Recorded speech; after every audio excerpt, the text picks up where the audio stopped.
آئی phone کے operating system میں بڑی تبدیلیوں کا امکان۔ ایپل کی جانب سے اس نئے سافٹ ویئر کی لانچ جون میں منعقد ہونے والی ورلڈ وائڈ ڈیولپرز کانفرنس میں متوقع ہے۔ ایک نئی رپورٹ میں انکشاف کیا گیا ہے کہ ٹیکنالوجی کمپنی ایپل آئی فون کے آپریٹنگ سسٹم iOS میں بڑی تبدیلیاں کرنے جا رہی ہے۔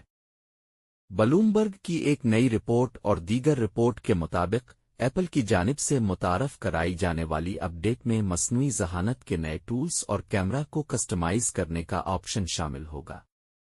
ایپل کی جانب سے یہ تبدیلیاں iOS 26 اپ ڈیٹ میں لیکوئڈ گلاس متعارف کرانے کے ایک برس بعد لائی جا رہی ہے۔ کمپنی iOS 27 کے لیے AI اپ ڈیٹس اور پرفارمنس اور دیگر معاملات میں بہتری پر توجہ رکھے ہوئے ہے۔ ایپل کی جانب سے اس نئے سافٹ ویئر کی لانچ جون میں منعقد ہونے والی ورلڈ وائڈ ڈیولپرز کانفرنس میں متوقع ہے۔